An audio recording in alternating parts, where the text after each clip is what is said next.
dari tren sekarang ya memang ada peningkatan keinginan masyarakat untuk mendapatkan vaksin, terutama ini dikaitkan dengan peraturan ya, perjalanan dalam negeri terkait dengan libur Lebaran dan Ramadan ini.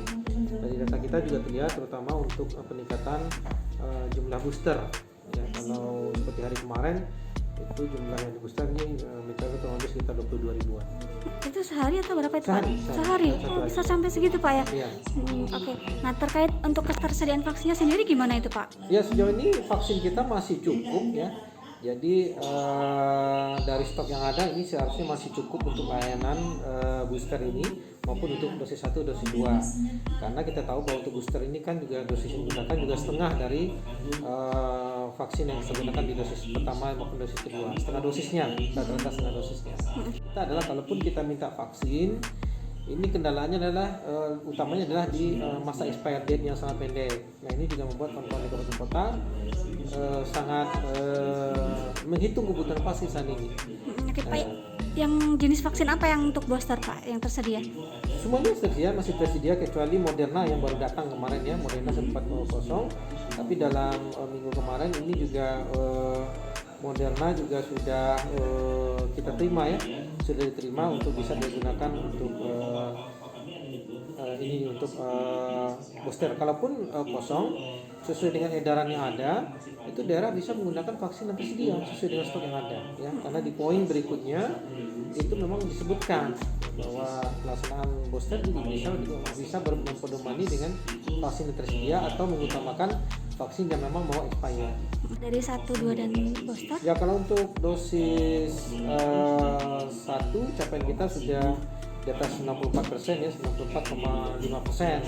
Dosis kedua sudah sekitar 73,74%, ya 73,99%. Dosis ketiga itu baru sekitar 8,7%. Memang secara nasional capaian booster ini juga masih belum terlalu tinggi.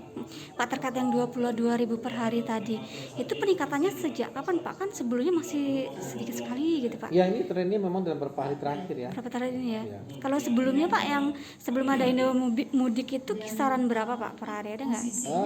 Mungkin sekitar 10-15 ya, sekitar segitu.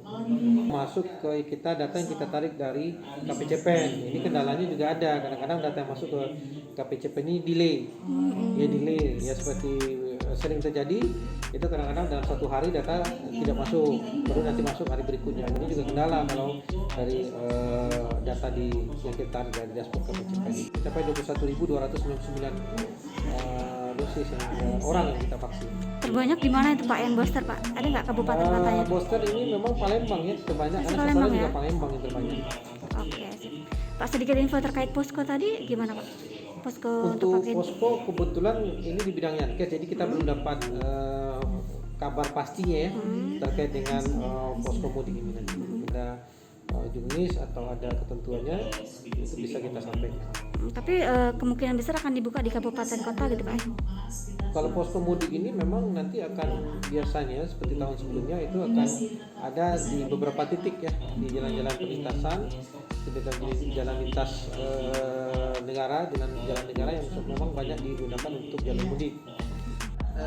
Mungkin tetap ya harus menjaga protokol kesehatan dengan sebenarnya penerapan protokol kesehatan, karena memang tren kasus kita menurun pada saat ini, tapi kita belum keluar dari masa pandemi COVID-19. Jadi prokes tetap menjadi utama untuk pencegahan penularan COVID. Yang kedua, bagi masyarakat yang memang belum mendapatkan vaksinasi COVID, baik dosis pertama, dosis kedua maupun booster, ini kita harapkan untuk bisa segera datang ke fasilitas pelayanan kesehatan untuk mendapatkan vaksin COVID tersebut, ya, vaksinasi COVID. Jangan lupa subscribe, share, komen, dan like ya.